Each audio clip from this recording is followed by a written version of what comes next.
And we're back like we never left. Oregon fans, what's going on? How we living?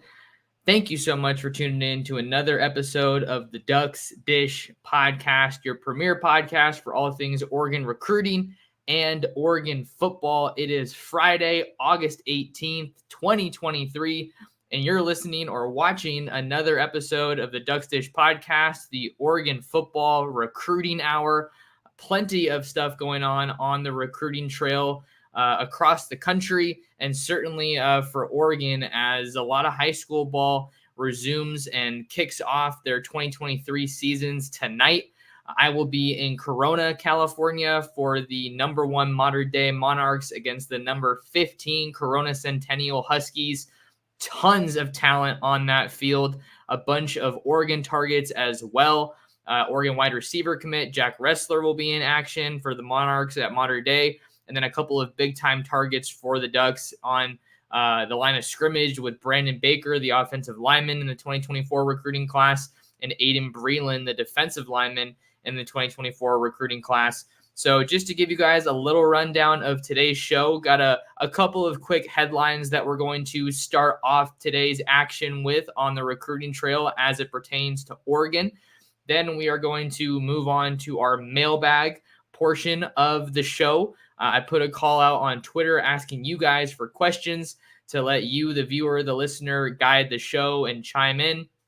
And I love interacting with you guys. So I am going to get to the recruiting storylines first, and then I'm going to get to those questions on Twitter. And then we're going to get to some questions in the live chat. So if you guys are tuned in live right now, thank you so much for tuning in, coming to you on YouTube at Oregon Football Max Torres. Hop in the live chat and leave a comment or throw a question my way. I'll do my best to get to it and answer it. We're also coming to you live on Twitter at mtorresports and on the Ducks Digest Facebook account. So plenty of great stuff to get into in today's episode. The first one that we're starting with is Jason Brown Jr. Jason Brown Jr., the 2024 running back out of Seattle O'Dea High School, has narrowed his list of schools to 3. This news coming on Thursday as Carlos Lachlan and the Ducks continue to be in a great spot with one of the top running backs in the 2024 class.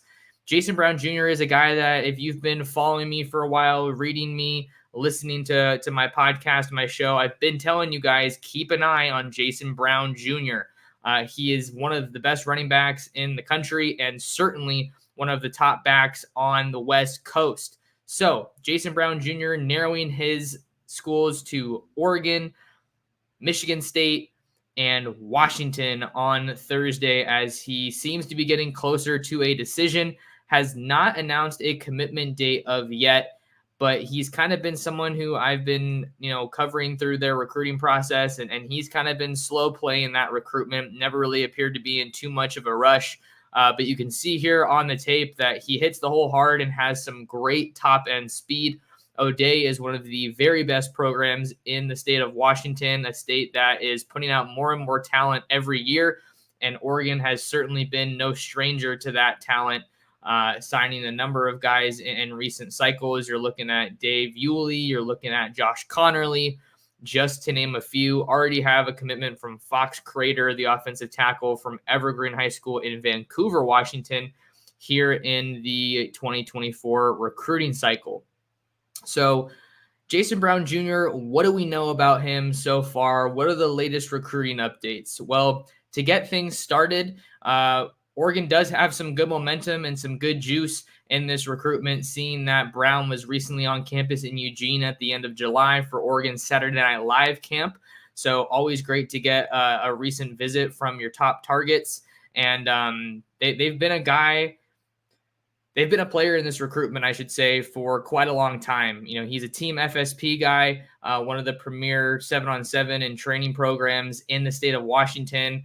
Long-standing, strong relationship between Tracy Ford, that program, and the Oregon Ducks. So just really important and a great connection that Dan Lanning really tried to establish and cultivate pretty much from the second he was hired. You saw him get hired and then hit the recruiting trail, hit the road, and I remember seeing a social media post between him and Tracy Ford.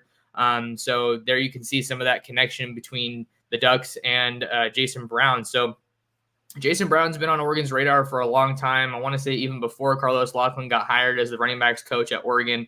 But he is a special talent. He is listed on the 247 Sports at 5'10". Let's see, 5'10", 205 pounds. But I'll be honest with you guys, I've seen Jason Brown Jr. in person a couple times, and I don't think he's 5'10". He's probably closer to 5'8" would be my guess. So he is definitely a smaller back, but maybe that makes you think that he could be developed and kind of used in the mold of Noah Whittington at Oregon. Noah Whittington was one of the biggest gainers in the updated height and weights that we saw on Oregon's roster this week, going from, I think, 195 to 208 pounds. So maybe we see a similar build situation for Jason Brown Jr. The Ducks also signed Jaden Lamar out of Lake Stevens, Washington in the 2022 class. So you see even more of that familiarity for the Ducks with the state of Washington on the recruiting trail. So we don't have any new dates to work with just yet for Jason Brown Jr. But what can I tell you about what we're hearing? What's the latest intel around Jason Brown Jr.'s recruitment here in the 2024 cycle? So like we said, down to 3 schools: Oregon, Michigan State, and Washington. Washington is the hometown school. He's taken a ton of trips, seeing that he is already in Seattle. And then he also, I believe, took an official visit to Michigan State this summer as Mel Tucker and the Spartans tried to make a name for themselves on the recruiting trail, try to get some juice going. Oregon and Michigan State have been recruiting, going in head-to-head in some recruiting battles. Recently, they were battling for a pair of linebackers in Kamar Matudi and Dylan Williams. So Oregon was able to emerge on the right side of those recruitments, but now they're going against the Spartans once again. For my pulse on this recruitment, I really love the spot that Oregon is in for Jason Brown Jr., not just because he is a top Northwest guy, but just because of the work that this coaching staff has put in with his recruitment. And the Ducks right now do have one running back in the fold already in the 2024 cycle in Washington, D.C., St. John's running back Dejon Riggs. And Riggs is a guy that I like a lot. I think that their plan in Eugene is to kind of try to develop him like a Bucky Irving. And Bucky Irving's a special talent, so he's not necessarily going to be the next Bucky Irving. That's not what I'm saying. But that similar kind of skill set, that similar kind of mold in his game. So I love where Oregon stands right now with their chances for Jason Brown Jr. I would probably say that they're the leader if I had to make a bet right now. Which is obviously interesting, seeing that he's from Seattle, but UW really hasn't been prioritizing in-state kids. And I think you have to look at that coaching staff and where their roots really are.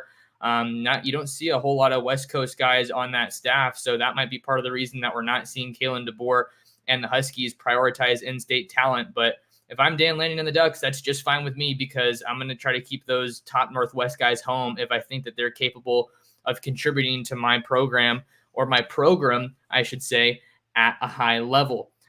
So right now, I think it's Oregon, Michigan State, and then Washington in that order in the pursuit for Jason Brown Jr., a top 2024 running back out of Seattle O'Dea. So we'll have to keep an eye on any new developments in this recruitment. But that's kind of the latest that we have on Jason Brown Jr. And as far as Oregon's running back picture goes, I've said it a couple times, but maybe it's worth mentioning again. You could be looking at the end of the 2023 season and be in need of 2 new running backs, or you could be down 2 running backs because Bucky Irving is looking like he's all but certain to be headed to the NFL, or at least trying to go to the NFL after the 2023 season. And then who knows what kind of season Noah Whittington is going to have, and if he's going to try his hand at the NFL. So those are some guys to keep an eye on for sure. And then the Ducks obviously have Jordan James, who is looking to take another step forward in his development. In 2023, he carved out a role as Oregon's primary third down back, short yardage back, as a true freshman, a role that Carlos Loughlin said was a pretty significant one for a guy of his age, 5'10", 205 pounds, definitely a big back on Oregon's updated roster. And then you, of course, have Dante Dowdell and Jaden Lamar. So wouldn't be surprised if Oregon goes for 2 running backs here in the 2024 recruiting cycle. You also have to keep in mind that the Ducks did recently miss on one of their top targets in Nate Frazier from Santa Ana Mater Dei. Going to see him tonight at that game. That dude is a freakish talent, incredibly gifted, and can do everything you want at the running back spot. I think Oregon's going to continue to be involved in that recruitment and do what they can to try to shake things up and maybe work towards the flip. But it's really hard and honestly pretty rare to be flipping guys from Georgia when it comes to the recruiting trail. But hey, we've seen the Ducks do it before. We saw Carlos Lachlan flip Jordan James away from the Georgia Bulldogs right after getting the job. So that was certainly a fun development to watch. And maybe I feel like he would love to do that here in the 2024 cycle with Nate Frazier. But I think Nate Frazier and Jason Brown Jr. continue to be the top names to watch at running back for Oregon. And I think that I'm loving the spot that Jason Brown Jr., the spot that Oregon is in with Jason Brown Jr. Another guy that the Ducks have done a really good job recruiting here out of Washington in the 2024 cycle is Yelm linebacker Braden Platt. Braden Platt is supposed to announce his college commitment in just a couple of weeks, actually, on September 4th, working from a top two of Oregon and Oklahoma. I also really like where the Ducks stand in that recruitment. I put my prediction in for Platt to Oregon last month, actually. So I really like the job that they've done recruiting the linebacker room. Already have Kamar Matudi and Dylan Williams in the fold, like I mentioned. So things are looking pretty solid as far as just where Oregon stands right now in this 2024 class. Heading into the season, you have a majority of that class already kind of filled up. So now you can kind of direct some of that energy and some of that recruiting focus on some of your top uncommitted guys that may want to drag things out a little bit more, might want to take another trip out to Eugene or even another school before they ultimately decide where's home. All right, so the next storyline before we get to the mailbag, the Oregon Ducks have one of the top quarterback hauls in the 2024 recruiting class. They have Michael Van Buren, and Luke Moga verbally committed here in the 2024 class as Will Stein and the rest of that Oregon offensive staff look to flush out and kind of keep a healthy quarterback room here moving forward for Oregon. So if you guys are watching along on the stream on YouTube, I'm sharing my screen to show you guys. Rivals ranked their top quarterback classes in the 2024 class, and Oregon came in at number 2, trailing only the Georgia Bulldogs. The Georgia Bulldogs lead the way with 2 commitments from Dylan Raiola out of Buford in Georgia, recently transferred there over from Pinnacle in Arizona, and they also have Ryan Puglisi. Puglisi looked really, really good at the Elite 11 when I saw him in person back in June. And I think that he is definitely an underrated guy, an underrated recruit at the quarterback position. Then you have Oregon with Michael Van Buren out of Baltimore, Maryland, St. Francis Academy, Luke Moga out of Phoenix, Arizona, Sunny Slope. And then you have Oklahoma, the Sooners with a pair of quarterback commits as well, and Michael Hawkins and Brendan Zerbrug. The Texas A&M Aggies with Anthony Maddox Jr. and Miles O'Neill. And then Alabama with Julian Sayin, one of the top signal callers, the top quarterback out of Southern California here in the 2024 class, playing for Carlsbad out in the San Diego area. I was thinking about going to his game tonight.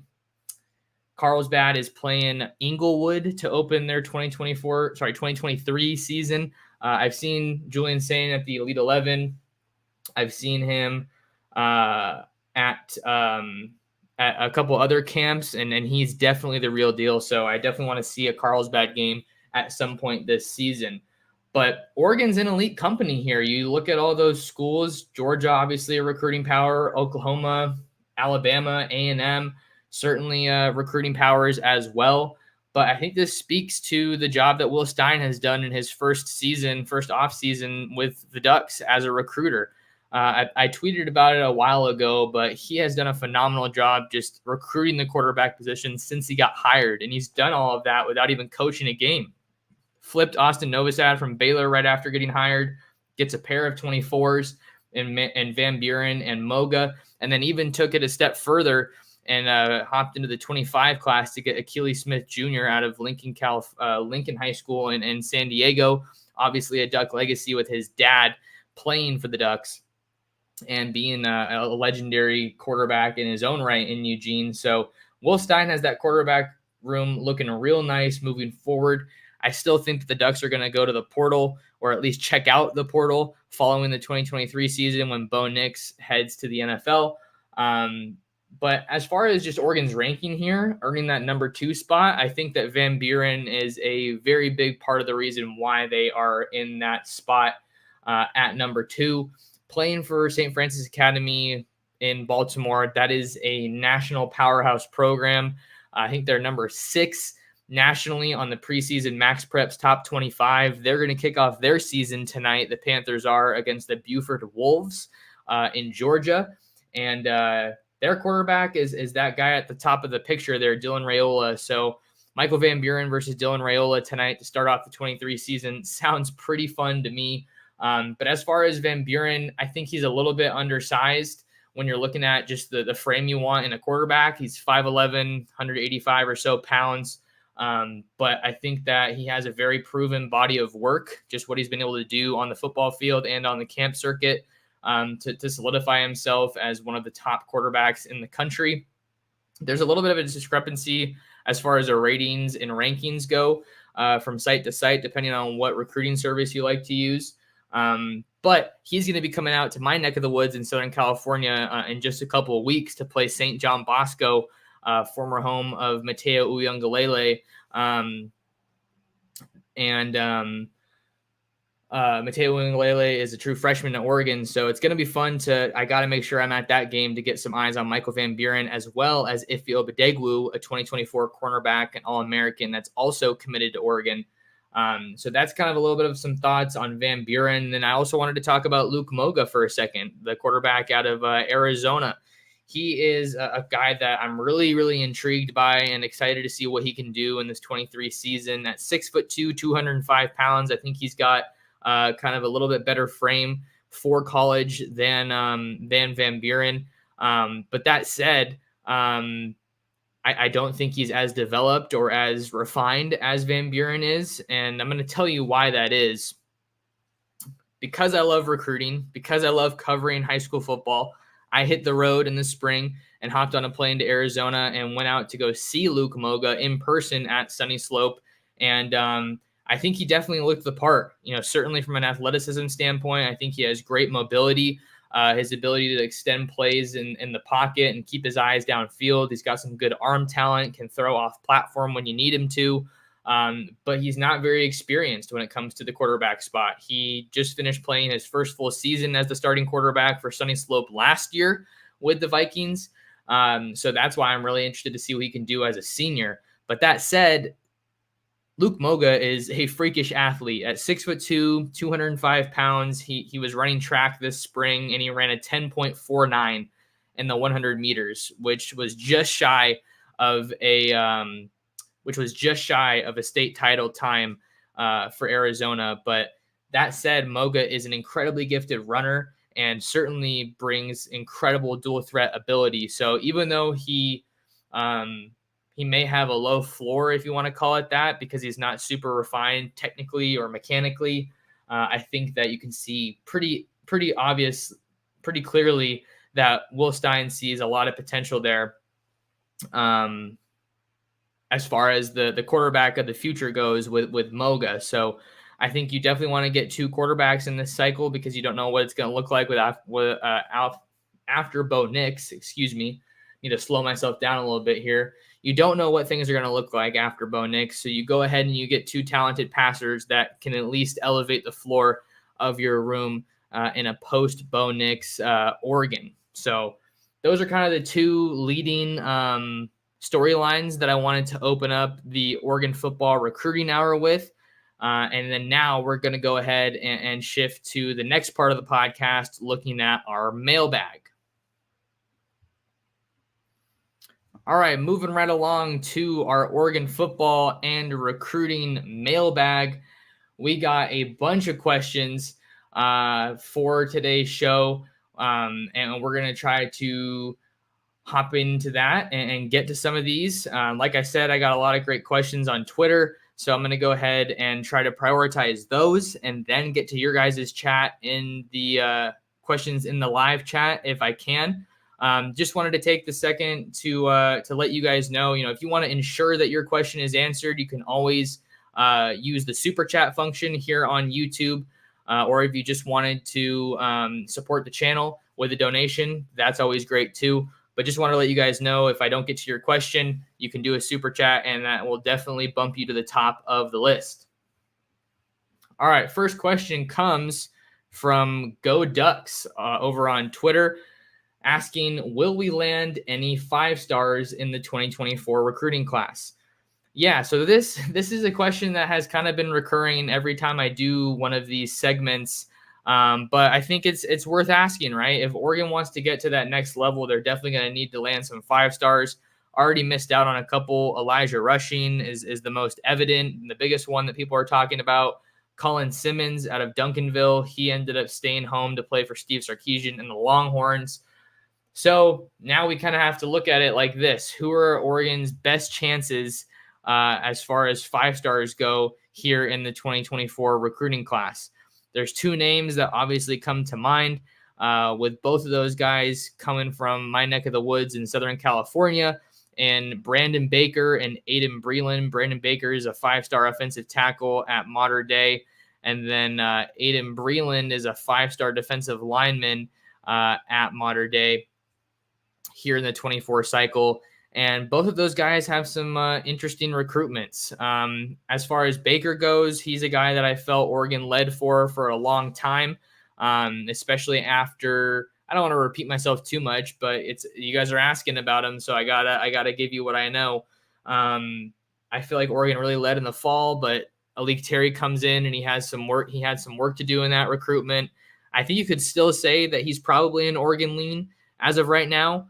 But the staff shakeup at Oregon, I think, especially at his position, obviously, right? The staff shakeup at his position certainly kind of opened the door for some other schools to come in. So that's why you have schools like Texas, like Nebraska, like Ohio State, all kind of getting back into the conversation a little bit more here as the season kicks off.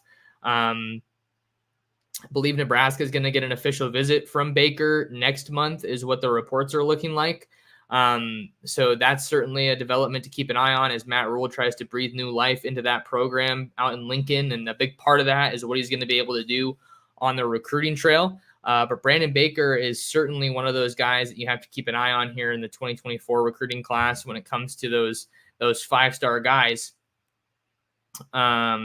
Let's see who else we have here. Talking about Aiden Breland. What's the word on Aiden Breland of late? It's looking like that one's probably shaping up to be an Oregon versus Georgia battle right now. But neither Baker nor Breland have come out publicly and announced decision dates just yet, commitment dates. So we don't exactly know what the finish line is looking like in those recruitments. I'm trying to hopefully talk to both of those guys today following tonight's Mater Dei game.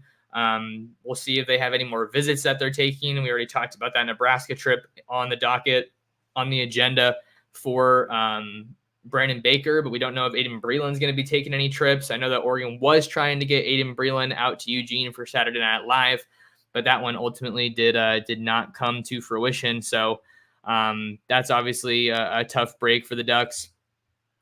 As far as other 5-stars in this class, I talked about how I thought Justin Williams was one of Oregon's top flip candidates in this 2024 recruiting class, and I still think that's the case. He's going to be a very tough pull away from the Georgia Bulldogs, as you would expect, but Oregon did put in a ton of really good work in that recruitment leading up to his commitment to Georgia. Took a bunch of trips out to Eugene. Oregon's very well connected in the state of Texas, so I don't think they're going to go away anytime soon in that recruitment. But that said, I don't know how realistic it is that they're going to be able to pull that one off. Speaking of Texas, I think we also need to mention Kobe Black, who's a 5-star cornerback out of Waco, Texas, out of Connolly High School, I believe it is. He took a visit out to Oregon in June, and he has a top 5 right now that includes Oregon. But Texas is the big threat in that recruitment. They look like they've had the juice in that recruitment. Texas A&M is also involved. I believe LSU is also involved for Kobe Black. So Kobe Black is probably a long shot, but maybe the other 5-star that is worth keeping an eye on here for Oregon in the 24 cycle. I already talked previously about Jordan Ross, who's just outside that 5-star ranking, 5-star rating at a 4-star, number 37 overall. He's an edge rusher out of Alabama, and he looks like he's probably trending towards Florida or Tennessee. Been reporting that it looked like Oregon was losing a little bit of juice in that recruitment, and that's only been confirmed in recent weeks and recent days. So I think those are the main guys that you're looking at in terms of the best chance for a 5-star guy. But obviously you can't write off some of these high 4-star guys. Like you have Jordan Seaton, the IMG Academy interior offensive lineman, who's reportedly taking a visit to Oregon for the USC game. So they're staying involved with some of those top guys. Can't get too fixated on 5 stars, but you certainly want to be in competition for those, and certainly want to land one, at least one, every cycle if you can. But I think the ceiling of this Oregon program under Dan Lanning is multiple 5 stars every year. All right, so that question kicked us off. Let's see what else we have here. All right, we got a football-related question from John. Will we see more RPOs and read options on offense this year? If you're asking for my take, I think we probably see a similar amount of RPOs and read options on offense this year under Will Stein, with Bo Nix running the show there in the backfield at quarterback. Bo Nix is such a gifted runner that I think you're just doing yourself a disservice as an offensive staff if you don't try to get him more involved in those RPOs to make use of his legs, or to even not make use of his legs, but at the same time just keep the defense on edge, keep them guessing, make them prepare for that, have that thought in the back of their mind. Oh, we gotta keep an eye out on Bo and see if he's going to be able to run. So I think that we'll probably see around the same amount of read options and RPOs this year. I hesitate to say we're going to see more, just because he ran so much last year, and we know how important he is to this team. Bo Nix's Heisman campaign getting off to a start earlier this week in New York with that bodacious poster. I know a lot of Oregon fans were excited about that one. But I think that you need to make use of his legs, but you also can't do it too much because you don't want him to get hurt like he did in that Washington game. And we know an injury to the quarterback could mean a loss that week or the derailment of the whole season, because pretty confident in saying Oregon does not have a good backup quarterback situation. I think that was one of the questions that we had asked on the show, so we'll get to that one. But I think you'll probably see around the same amount as last year. Maybe more if it's just a huge success. But you just got to think the more that he runs, the more risk you're putting, the more at risk you're putting your quarterback and the best player on your team.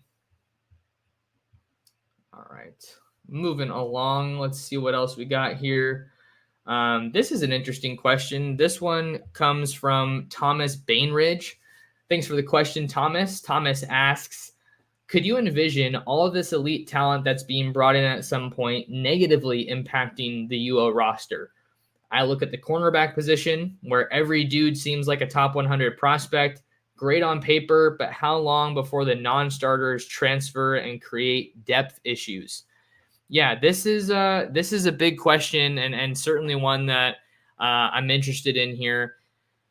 I think, especially for the cornerback position, I think that relative to how well they've recruited it in recent years, I don't think that some of these recruits have panned out. I look at Mikael Wright and how highly rated of a recruit he was, and he probably should have stayed another year at Oregon. But it did really seem like he kind of regressed on a year-to-year basis after a breakout, take everyone by storm, true freshman season. But now you're looking at this year's room, and you have 2 All-Americans in Dalen Austin, 3 All-Americans, in Dalen Austin, Roderick Pleasant, and Cole Martin. And we're not even sure if those guys are going to start. So I think, I guess you could make no, maybe I shouldn't say that. I find it hard to make the argument for like having a lot of really elite talent on your roster, because if you recruit the right guys, even if they're elite and there's more elite guys coming in, that's not going to scare them off. The best players, the guys that are made of the right stuff, do not run from competition.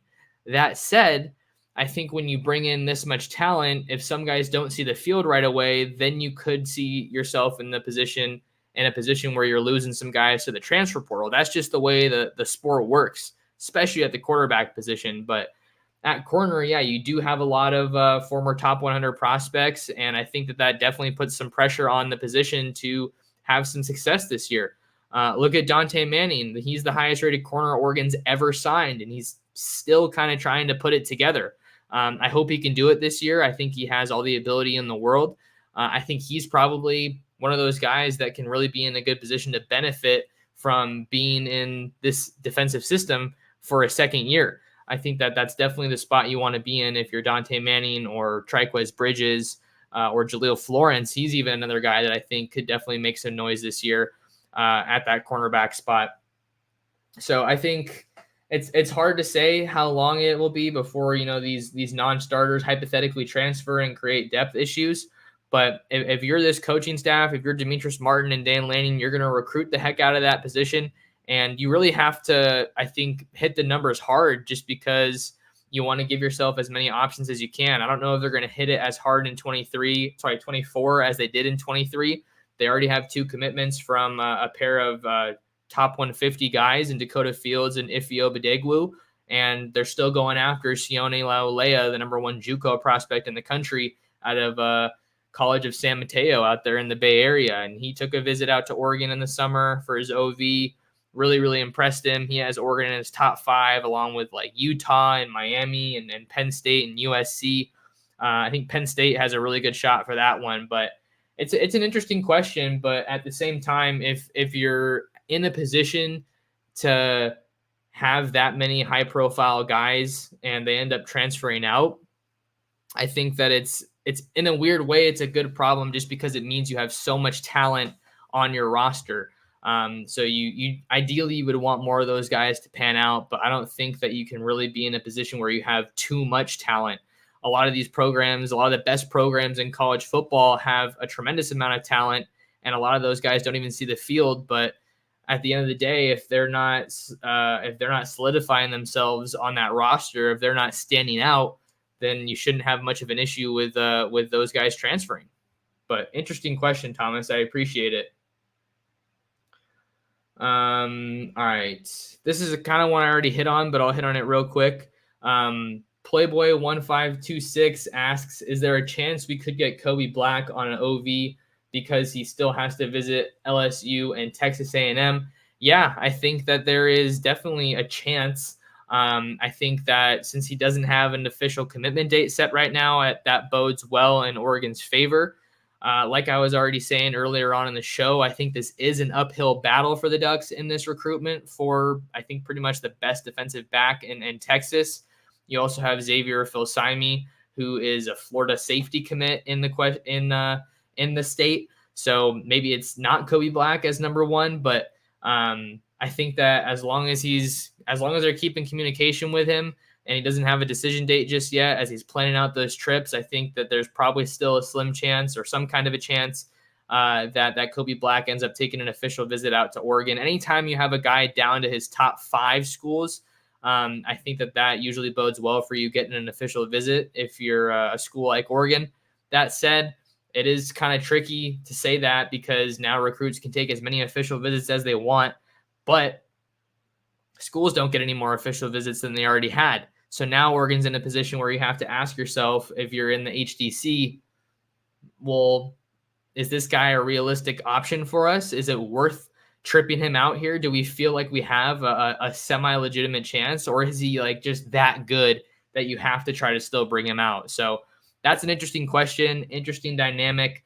I think that I'd probably put Sione Laulea above Kobe Black right now in terms of Oregon's priorities at the cornerback spot. And honestly, a big part of that is just because of geography. And with that kind of just comes that realism of who you're ultimately going to be able to land. A California guy where Demetrius Martin is from, a California guy where Tosh Lupoi has incredibly strong ties, or a Texas guy where you have to go against the Texases, the Texas A&Ms, and then obviously you have LSU, which is just right next to the Lone Star State. So I think Sione Laulea is probably the more realistic option, but I would think that Oregon's going to keep trying as long as they feel like they have a realistic shot with Kobe Black to see if they can get him out for another visit. All right, let's find our next question here.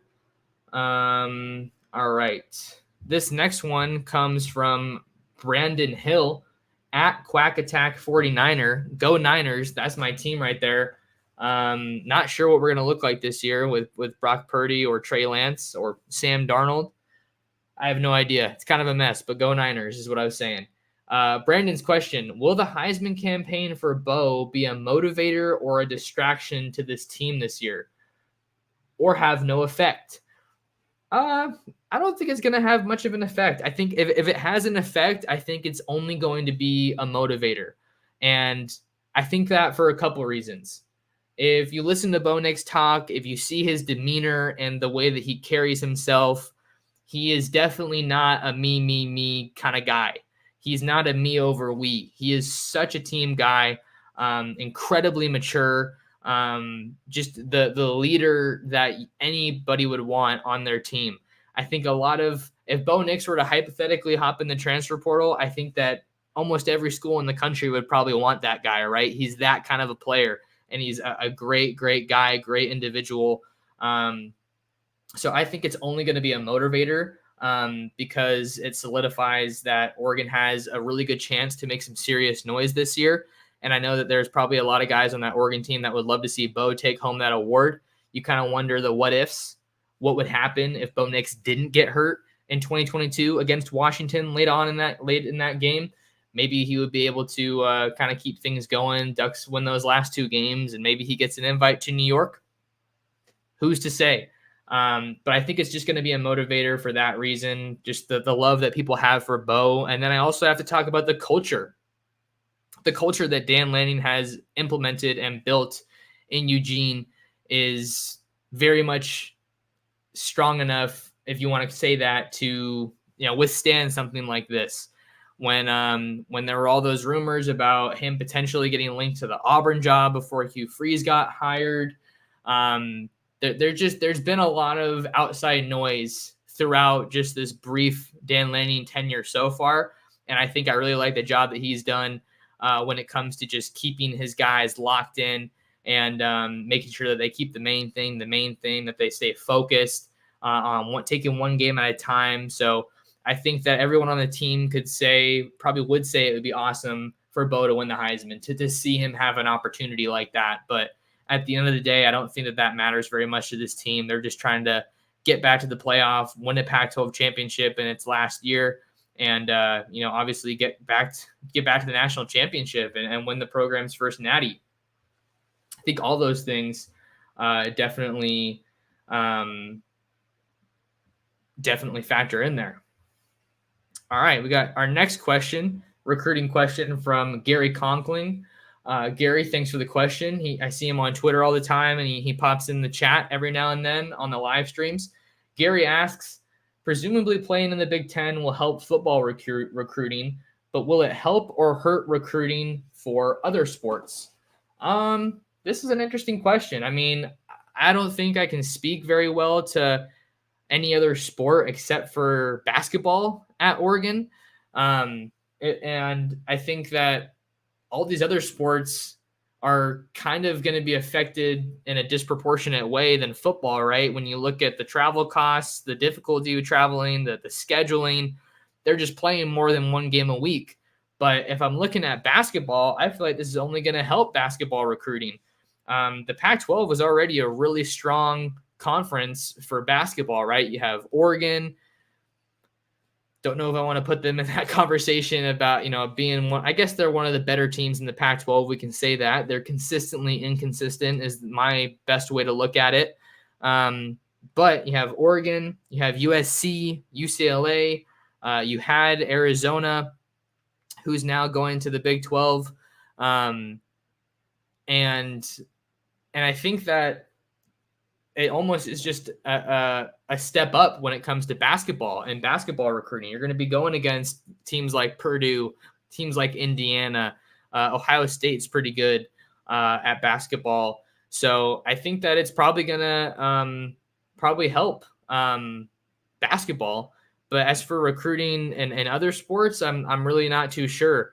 I know that a couple of softball players voiced their displeasure for the move, kind of reflecting back to their recruitments and choosing Oregon so they could play closer to home, play in front of their families. But I really feel like I can't speak too much to how it's going to impact the recruiting of other sports. But if we're talking basketball, I think that you're definitely in a good spot there.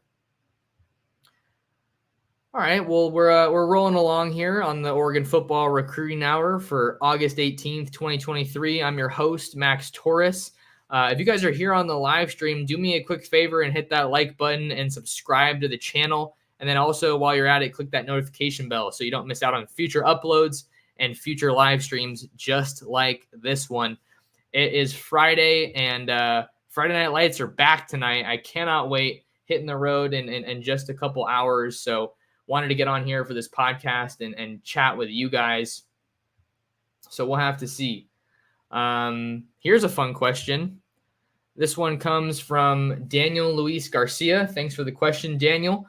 Will Oregon go back to the uniforms that they were known for? When Mario Cristobal came in, he changed that and made it more subdued with less flashy options. Is this something that will change in the future?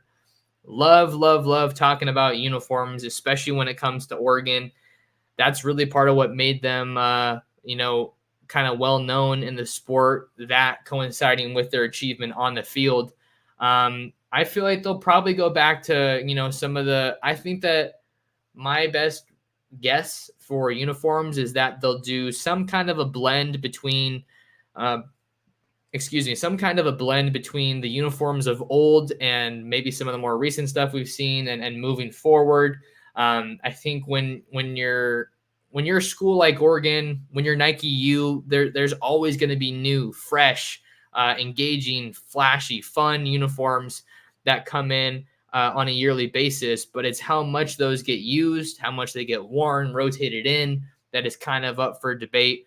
I remember, I don't know if it was, I can't remember if it was Mario or if it was Willie. I want to say it was Willie was asked that question about flashy uniforms or wearing new uniforms every week. And, why did you stop doing that? And I think Willie, I want to say it was, said, well, we're not playing like a team that deserves it, so we're not going to do that. And that might have been one of the more, interesting comments that he made during his time as a head coach that I actually agreed with. When you saw how poorly Oregon was playing under Willie Taggart, they weren't playing like a team that deserved those uniforms, that deserved that flash, that luxury of having those new uniforms. So I think with Lanning, he's definitely not a super flashy guy, but and he'll obviously have some kind of an input on the uniforms, one would think. But just with the culture that he has instilled at Oregon, I think he's done a really good job of, especially with, how he managed Shout last year. I think that was something that he kind of cautiously waded into, as far as having his guys lean into that tradition and celebrate and enjoy themselves, while at the same time saying, hey, that tradition's great and everything. We love our fans. We love the atmosphere at Autzen, but we got a ball game to play. So we can't be celebrating on the sideline when the game's not even over yet, or when it's still a close game. So I wonder if that kind of a discussion has any merit or any carryover in a discussion like this with the uniforms. But I think especially with Oregon moving to the Big Ten, I think that they're going to want to do that in a big way. So maybe we won't see anything super new or super flashy until 2024. I'm trying to think of the last time they released like new base uniforms, when they have like 3 or 4 mannequins in the Duck Store windows with like kind of preset uniforms. It's a little hard to tell with Oregon because I feel like they always keep you on the edge of your seat. They always keep you on your toes when it comes to the uniform stuff. But that'll have to be something that we keep an eye on. And I think that if I want to see them wear those 2014 The Pick uniforms again, in homage to Kenny Wheaton's The Pick against Washington. So I'd love to see those broken out again. I'd love to see more of that nightmare green that they used in 2019. Those were some of my favorites. Let me know what you guys are thinking about that, or the Oregon uniforms, and what you want to see them do in the 2023 season, either in the live chat or in the comments below. All right, what other questions do we have out there? All right, this is another fun one. You guys are just keeping it going with a lot of great questions. Let me grab a little bit of water before we get to this one. Next question comes from Living the Duck Life. Living the Duck Life asks, Oregon at Washington, Oregon at Utah, or USC at Oregon? Which one or ones could be game day locations in your eyes? Man, always get excited when we talk about college game day. Oregon did make it on college game day last year for their home battle against Chip Kelly and the UCLA Bruins. Now we're looking at some of the premier Pac-12 matchups for the Ducks here in 2023. Man, we got some really good ones. You have the rivalry game against Washington on the road in Seattle. I was there the last time they played in Seattle, and that was a rainy, cold, windy battle of a game. Oregon at Utah. Dan Lanning gets his first taste of Salt Lake City with Kyle Whittingham and the back-to-back Pac-12 champion Utes. Or Lincoln Riley and reigning Heisman Trophy winner Caleb Williams coming up to Eugene to play against Oregon. Ooh, this is a tough one. I think of this list, maybe I can rank them a little bit. I'm gonna go USC at Oregon for that top spot for best game day location, because just being in Eugene is obviously such a bonus, and my favorite place to watch a college football game. All the hype that both of these teams have, the recruiting rivalry between Dan Lanning and Lincoln Riley, and a great defensive mind versus a great offensive mind. Oregon's defense being put to the test facing a Heisman Trophy winner. I mean, come on, man. There's so many good headlines there. Oregon joining the Big Ten after USC said that they didn't want them in the Big Ten. The storylines are writing themselves here, guys. But I would have to say that that's number one. I'm going to go Oregon at Utah at number two as a possible game day location, because not a lot of teams can win in Salt Lake City. It's not an easy place to play, and you got to look at when Oregon is playing Utah. Right now, it's scheduled for October 28th on Saturday in Salt Lake City, and that comes right after Oregon plays Washington and Washington State. So kind of relatively early in the season. I feel like they usually play Utah in November, so maybe that one would fade Utah a little bit in terms of just being a game day location, because there's not as much on the line. We know that it's already kind of an uphill battle for the Pac-12 or Pac-12 schools, Pac-12 teams to make it on game day. But I think Utah would certainly be a great location, especially with Kyle Whittingham. And I love Cameron Rising as a quarterback. That dude is incredibly gritty, just made of the right stuff, and a supreme competitor. And then you have Washington, Oregon looking for some revenge on the road in Seattle at Husky Stadium, which Washington fans call the greatest setting in college football. Maybe this will upset some fans, but if you guys haven't been out to Husky Stadium to see a game, I would definitely recommend that you check it out, especially if you're in the Northwest. I mean, I love the Northwest. I like Seattle as a city. That stadium is right on the water, and it is pretty beautiful and pretty amazing. Definitely a fun spot to watch the game. But maybe you go for a non-Oregon Washington game just so that you're not as emotionally invested in that game. So I'm going to go Oregon versus Washington at number 3, even though the Ducks will be looking for revenge against Kalen DeBoer, Michael Penix, and the Huskies, who had the best passing offense in the entire country last year, certainly gave the Ducks plenty of problems in that home matchup against the Huskies. I was in Eugene for that game, and that was just brutal to see the air sucked out of the stadium, what felt like multiple times in that late fourth quarter. The touchdown against Bennett Williams over the top, and then Bo getting hurt and going down. That was definitely a tough way for that one to end. Great questions so far. Keep them rolling. I'm still working through these ones on Twitter, so let's see how long it takes me, and then I'll get to some of these ones in the live chat because you guys are tuned in, and I wanna reward that, show that appreciation. All right, next question comes from Jessica Lee.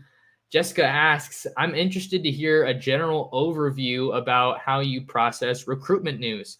How do you collect info, i.e. sources, Twitter, etc.? Do you speak directly to the players themselves, or do you gather info like the rest of us and try to put the pieces together?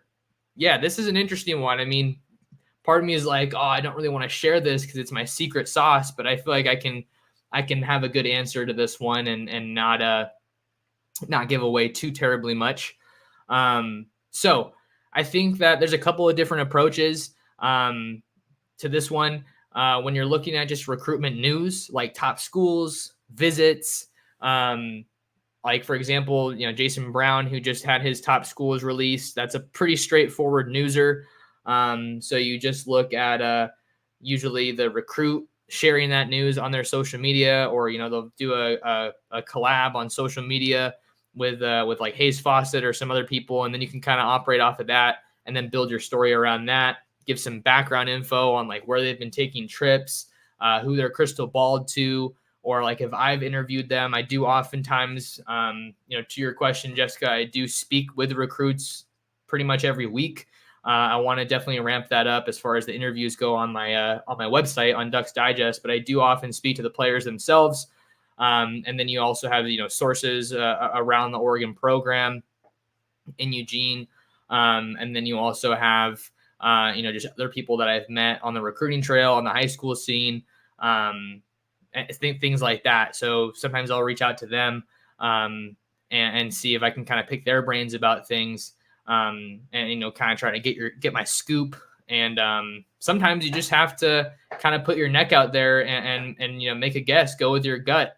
I've started to do those prediction stories, and they haven't all been right. I know that I predicted Roderick Pleasant to USC, and that one didn't end up being right.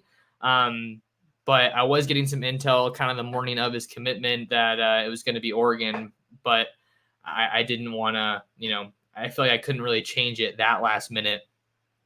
But yeah, I think part of it too, sometimes there's just guys that are hard to get a hold of, and sometimes there's just guys that are hard to get any intel on. So I'll have to kind of scrub through, the 247 sites, the rival sites, sometimes On3, if stuff isn't behind a paywall, just to see if I can say, this is reportedly happening. They're reportedly going to visit this school, reportedly view this as a leader. And that's when I can't confirm things firsthand myself, either through the recruit, through a source, or through social media. So it's really up in the air. It depends on the situation. But more often than not, I try to just contact the recruit themselves, get it in their words. It's their recruitment, and I want to tell their story. Usually, the way that they want it told. I don't want to be putting out false narratives. I don't want to be generating a story or putting a story out there just to get clicks. There are recruits that I feel like Oregon has identified and prioritized, and I try to cover those guys. And that's why I post stories about them even when they don't go to Oregon, because you can't get everybody. And then when they go somewhere else, maybe Oregon will stay involved, like with Nate Frazier, or they'll have to pivot and go for another guy on their big board. So that's a little bit more insight into how I write my recruiting stories and how I kind of approach it. But there's even more to that. So it's definitely a loaded one, but appreciate the question. All right, let's see what is next. Okay, this one comes from OSP. A little bit of a repeat, so maybe we won't talk about all of this one, but OSP asks, how are you feeling about Aiden Breland and Brandon Baker? Are we getting outbid by Texas for Baker? With Jordan James as a powerful third-string running back, do we see Dante Dowdell possibly getting playtime? Is Ty the guy to start Oregon out in the Big Ten next year, or still not ready? So I've already talked about Aiden Breland, so you can go back and listen to that one. I don't want to repeat too much. Let's talk about Jordan James first. So Jordan James is a guy that's getting a lot of hype here in fall camp. He played a lot of football as a true freshman, was pretty effective for the Ducks, coming out of Tennessee, flipping from Georgia late in his recruiting process after Carlos Laughlin got hired. But as it pertains to Dante Dowdell, I think you could see him getting playing time. But mainly I see him as a guy that they try to use that 4-game redshirt rule to their advantage. So maybe they play him 4 games and then they try to hold him out unless they really, really need him. Oregon's running back room is just stacked. Bucky Irving, Noah Whittington, and Jordan James. I think that they're in a really good spot where you don't I don't think you want to be in the spot where you have to play Dante Dowdell or Jaden Lamar. I think that you'd like to be in a spot where you can play those guys. When you're blowing teams out like Portland State and Hawaii, maybe they can blow out Texas Tech. Work in that non-con slate to get those guys some valuable college reps because they are probably going to end up redshirting them. That said, I think running back is one of those few spots in college football where you don't need, a year or two of development. You can kind of just hit the ground running, pun intended, I guess, and go for it. So I think we do see Dante Dowdell seeing some playing time and seeing the field. He's probably the more college-ready back if you're just looking at him and Jaden Lamar. Both of those guys enrolled early, so it doesn't really feel like anyone got a head start. Dowdell is probably a little bit more battle-tested if you're looking at the comparison of high school talent that they played. Dowdell being out in the South in Mississippi, and then Jaden Lamar playing Washington football up in the Northwest. Not a slight, that's just fact. Mississippi football is producing a lot more high-level recruits than Washington. So that's kind of my answer on that. And then you also have the second part of this question: is Ty the guy to start Oregon out in the Big Ten next year, or still not ready? As of right now, in August of 2023, I'm going to say no. I just haven't seen it from him on the field. Maybe my answer changes if he puts it together and shows us something different on the field in 2023, excuse me. But as of right now, I think you're either looking at maybe Austin Novosad or probably a transfer portal guy. That said, I don't know if Novosad's body is physically ready for college ball just yet. So even though Oregon's done a really good job recruiting the position and they have a lot of guys there, I think that you're just always going to look in the transfer portal to see what your top options are and who's willing to listen to you. I think Malik Murphy is someone to watch out of the University of Texas. I don't want to talk about this too much because the 23 season hasn't even started yet. But with Quinn Ewers and Arch Manning out in Austin, I think that's a pretty crowded quarterback room. And if I'm Malik Murphy, I want to play. I didn't commit here to sit on the bench. So he's a really, really gifted quarterback. I saw him at the Elite 11 along with Quinn Ewers in 2021. That dude's huge, incredibly physically gifted. The ball flies out of his hand, and he's a West Coast guy. So obviously that's a guy that I think Oregon would have a decent chance with if they ended up pursuing him in the transfer portal. All right, let's see what we got next here. Kenneth Swain asks, do you think Oregon being ranked 15th in the AP poll is justified?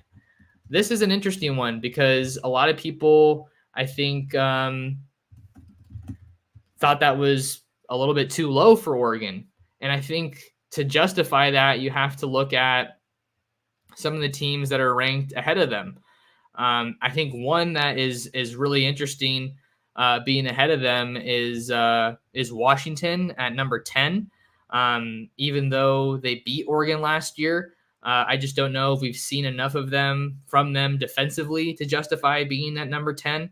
So maybe actually, let me see if I can just bring this over here. Look at that wizardry. Okay, here's the full AP poll. But yeah, the question was, do you think Oregon being ranked number 15 in the AP poll is justified? So I don't necessarily think that Washington should be number 10. Texas is interesting. I mean, they overhauled a lot of their roster. I think Utah being ahead of them makes sense. I'd probably put Oregon maybe more in that 11 or 10 range. Because you have to think about it. This is the first season in quite some time that Oregon's had a returning starting quarterback, the caliber of Bo Nix. I mean, it hasn't happened since 2019 when Justin Herbert came back. So I think that carries a tremendous amount of weight in terms of just what a team is capable of and where they can ultimately go. And then you have to also, I think, look at how Oregon's movements in the transfer portal, their additions, kind of undervalued in my eyes. Bringing in guys like Jordan Birch, Justin Jacobs, Kyrie Jackson, Nico Reed, Tysheem Johnson, and Evan Williams. Like, I think they did a really good job, at least on paper right now. I think they did a really good job of filling in and addressing some of those needs that they have. Look at the offensive line. You lose a lot of proven vets there, and you bring in Nishad Strother from East Carolina, Ajani Cornelius from Rhode Island, and Junior Angalau from Texas. you're not looking at a bad offensive line. It's just a little bit of an unknown because you have to see how those transfer portal guys are going to slide in and how that competition is going to go with some of those returners at the offensive line. Wide receiver, loaded. Running back, loaded. Question mark is tight end. What they're going to be able to do aside from Terrence Ferguson and Patrick Herbert. Kenyon Sadiq, 6'3", 235 pounds, not exactly a college-ready tight end right now because he was used as a receiver quite a bit during his high school years, during his senior season in Idaho at Skyline. So that's a tough one. But I don't think you see a lot of glaring deficiencies, and I don't think that 15 is justified. I think it should be a little bit higher, probably closer to that top 10 range.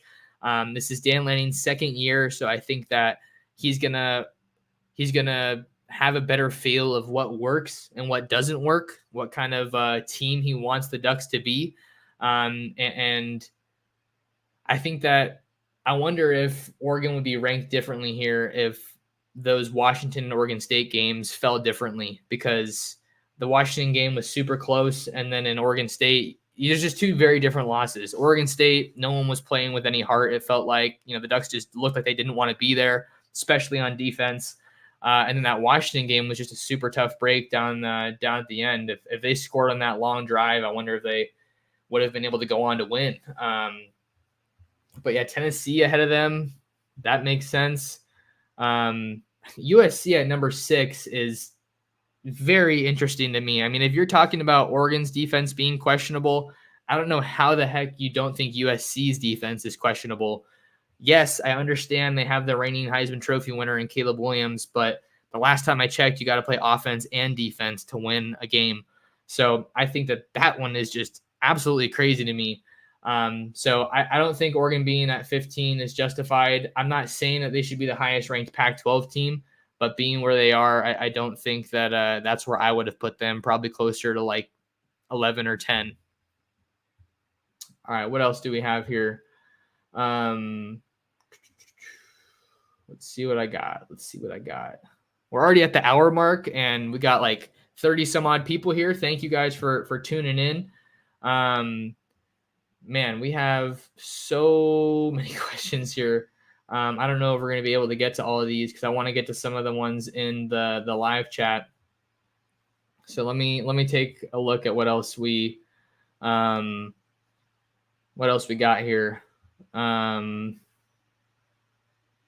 This is an interesting one. This one comes from Big Duck. Texas site says Jordan Anderson reached out about a visit. Any word on this? Yeah, so as far as what I know, Texas is continuing to recruit Jordan Anderson very hard. He is pretty much the top wide receiver in California. He's certainly up there with the Xavier Jordans of the world. He's committed to USC to play in Sierra Canyon this year. I don't know how much interest that Jordan Anderson has in the Texas Longhorns. Maybe I'll make it out to Newport Harbor next week and get an interview with him. But as of right now, I don't think there's any reason to think that Jordan Anderson is shaky on his commitment. I don't think there's any reason for that. I can't confirm or deny this necessarily about reaching out about a visit. But at the same time, like, I don't think anytime a commit takes a visit, it's gonna raise some eyebrows. It's gonna ruffle some feathers. But Oregon doesn't have, that Clemson, that Oklahoma policy about taking visits as a commit. I think just my personal 2 cents, I think recruits should take visits as long as they can to not only enjoy the process, because it's one they worked incredibly hard for, but also one to just see the country and get to enjoy seeing what these other schools have to offer.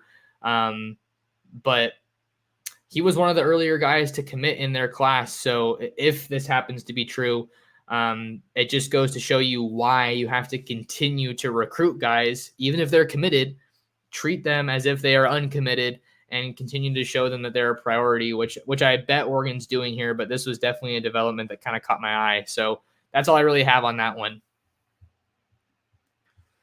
Okay, maybe one more question here, and we'll see what else.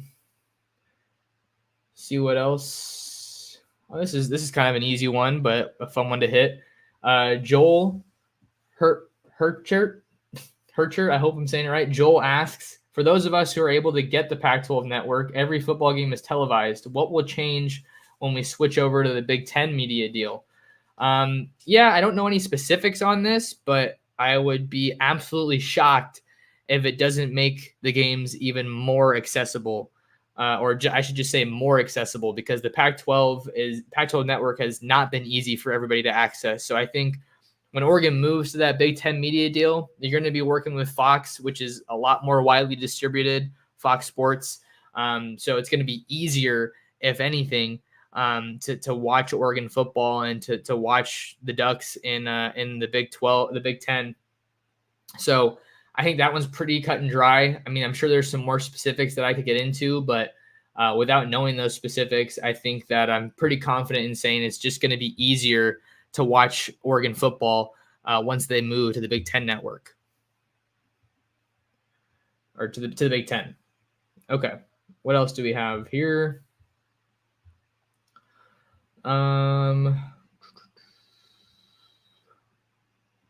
All right, this one comes from Travis. Travis asks, I know that early signing day is a few months away, but how are you feeling about how many of the 22 verbal commits do you think will sign early? Yeah, I think that Oregon's obviously done a great job to get the class to where it is now, having 22 verbal commitments in the fold. I think that a majority of them will end up signing early. That's just kind of where we're at when it comes to college football recruiting. That's certainly the approach that Dan Lanning and the Ducks like to take. I think they only didn't sign I think most of them signed early. It was a question of enrolling. I feel like because they put in a lot of really good early work, I think that they're a majority of this class. I'd probably say, I mean, I'm just even thinking back to last year. I think almost everybody signed early. So I'm not saying that that's necessarily going to happen now, but I would think a majority of them, probably, I'd say upwards of 15 of the 22 are going to sign early, is what I would think. That's something I'm going to have to, start asking guys in interviews and whatnot. So yeah, still 4 months away, give or take, from early signing day, but I'm feeling pretty confident that a majority of these guys are going to sign early. That's just the way that Dan Lanning has operated, and I know that's what Oregon wants to do, get those guys signed and wrap up their recruitments. That was one that was interesting with Jurion Dickey last year, because I talked to him when there were all these rumors of, other schools involved, other visits, and he was telling me that he wanted to take other visits, take all 5 of his officials, and that was an interesting development, because fast forward to the early signing period and Oregon gets him to sign early, shuts down his recruitment and doesn't take any of those other official visits. So you never know what can happen, but I think it's absolutely a priority for this Oregon coaching staff to get as many guys signed early as possible. And if history repeats itself, and if last cycle is any indication, that'll probably be the case this time around. All right, let's get to some of these questions here in the live chat.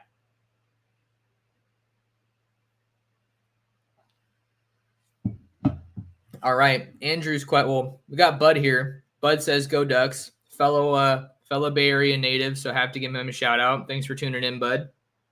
Andrew has a couple questions here. He's always throwing the questions my way. Greatly appreciate it. Andrew says, even though the Ducks missed out on Preston Taumua, Hawaii offensive lineman, if there's any way they can secure Eddie Pierre-Louis and Brandon Baker, that's an all-world haul between them and Crater and McCroy. Yeah, I think that Eddie Pierre-Louis and Brandon Baker are 2 of the priority targets for Alik Terry and Mike Cavanaugh, Cutter Leftwich here on the offensive line in 2024. Both McCroy and Crater play tackle, so Pierre-Louis being an interior guy, Baker being a tackle on the outside, I think that kind of creates this interesting picture at offensive line.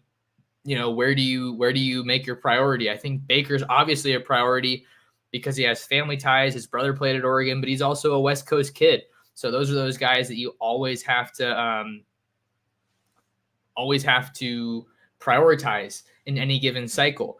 And then you have Eddie Pierre-Louis, who's at Tampa Catholic in Tampa, Florida. Alik Terry is from the state of Florida, so I think that's part of the reason you're seeing the Ducks stay involved here as long as they have. I think 2 schools that are generating a lot of buzz in that recruitment for Eddie Pierre-Louis is are Oregon and Oklahoma. So that's definitely a big recruiting power that Oregon's going to have to go against if they want to ultimately sign Eddie Pierre-Louis. So word is he's going to come out for an official visit in the fall, and that would obviously be huge. And then you also have to talk about Jordan Seaton. Where does he kind of fall in this? I mean, Oregon has not had a very good track record recruiting IMG Academy guys. I mean, that's one of the very best schools in the country. But if you're recruiting those guys, that means you're going to go up against the likes of Georgia, go up against the likes of Alabama, Ohio State, Clemson, Florida, Miami every year.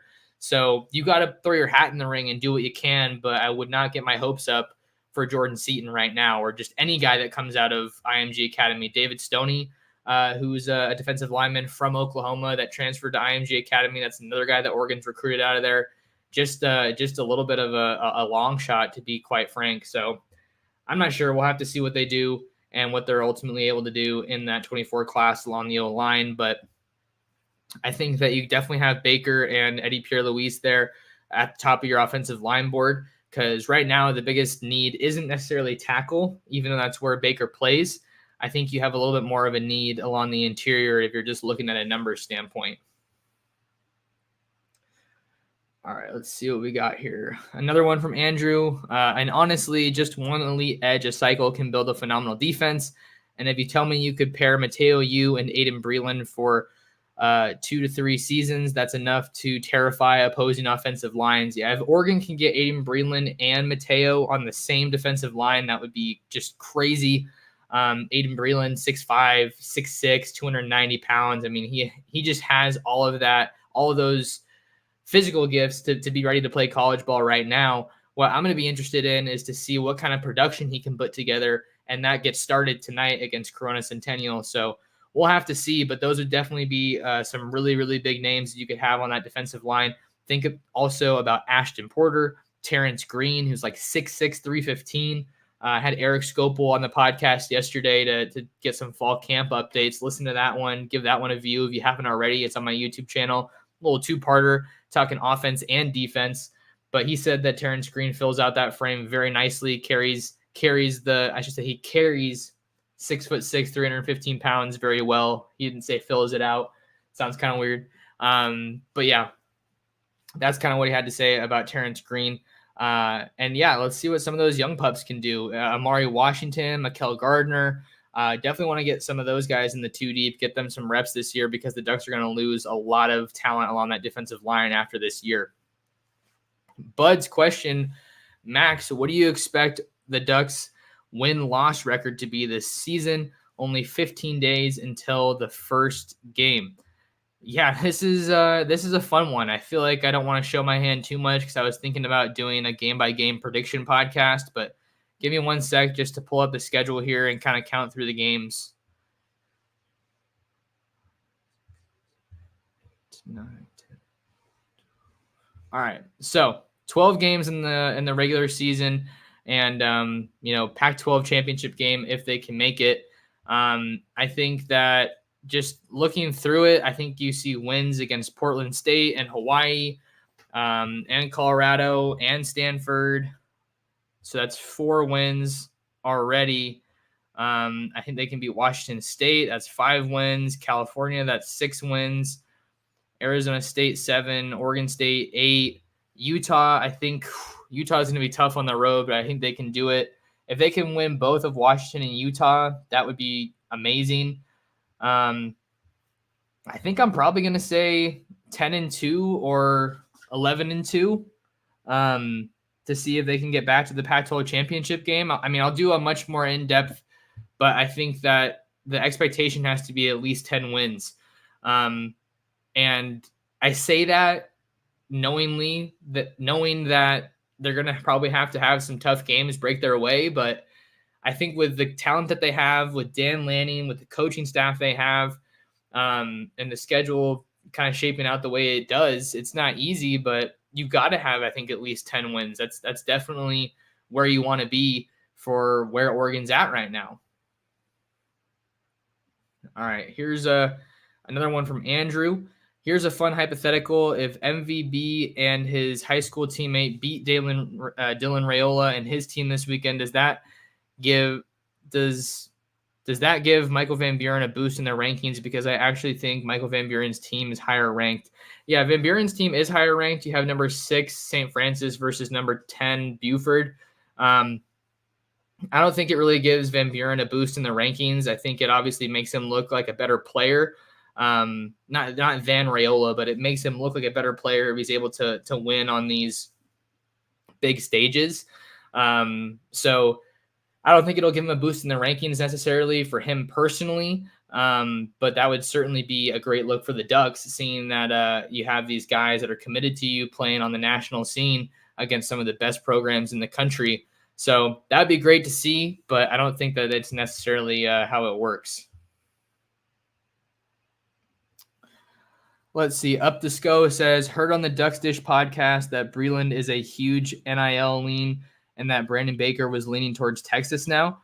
I don't remember saying that, but we can just, we talked a lot about Breland. I mean, it's looking like it's Oregon, Georgia. I'm going to try to get some more specifics tonight. And then, Texas is definitely a threat for Brandon Baker. I think that's a school that can compete with anybody in the country from a recruiting standpoint. And Steve Sarkisian has a lot of guys excited about Texas and that offense. But I wouldn't say that he's a lean right now. I think he's still looking very good for Oregon.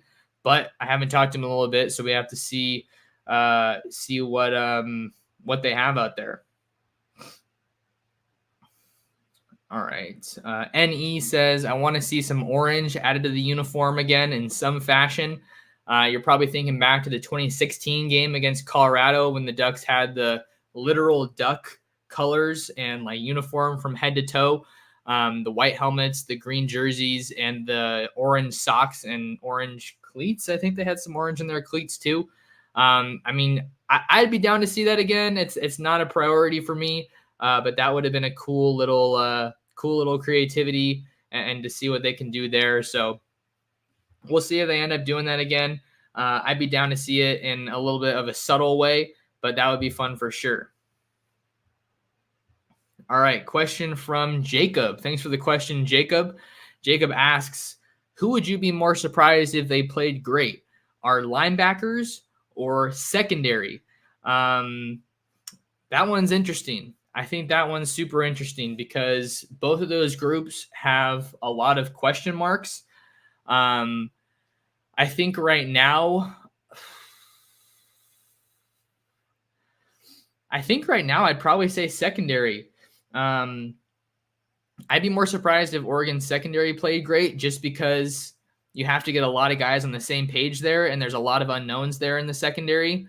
And I don't think that it's looking unlikely, but I'm looking for a lot of guys to take the next step in their development. You're looking at a lot of guys who have played a lot of football at Oregon, so you wonder if they might lose their spots to some of these transfers. And even if they do and the transfers do well, like that's an interesting storyline in itself. I think that with the direction that the defense is going, the secondary and the linebackers have both, had a lot of questions, and, there's been a lot of speculation about where they're at. And man, this one's tough. This is a good question. I think I was talking to somebody the other day that was just kind of telling me that they didn't think that Dan had the kind of guys he needed at either position. Like Noah not really being a good fit for his prototypical linebacker, playing at like 6'2", 250. So I think the secondary is probably the position group on defense I'm going to have the most interest in this upcoming season because they just got shredded in the passing game. But that also points to a lack of a pass rush. So those have to work in tandem. But I think I wouldn't be that surprised if Oregon's linebackers were pretty good because Jeff Bossa's bulked up. Justin Jacobs comes from a great defense at Iowa. I think that his ceiling is pretty high. And then you also have Jamal Hill, who has looked great at linebacker coming down from safety and seems like a much better fit there. And then Connor Soley comes over from Arizona State. I think he's going to be a guy that's fun to watch. Devin Jackson as well. So I think that you have some really solid depth at both of those spots, but it might be a little bit unproven. We just got to see a lot of these guys play in a Duck uniform. Mark with a cool question. Mark asks, any dark horse player for most improved for the 2023 season? Oh yeah, let's see. Well, good question, Mark. Appreciate it. You're always around here listening, tuning in. Glad to have you along. Dark horse for most improved from last year. I'm trying to think for a little bit just on my feet. So this would probably have to be somebody who isn't already, a stud, or someone who maybe didn't have an awesome season last year that's trying to pick it up a little bit.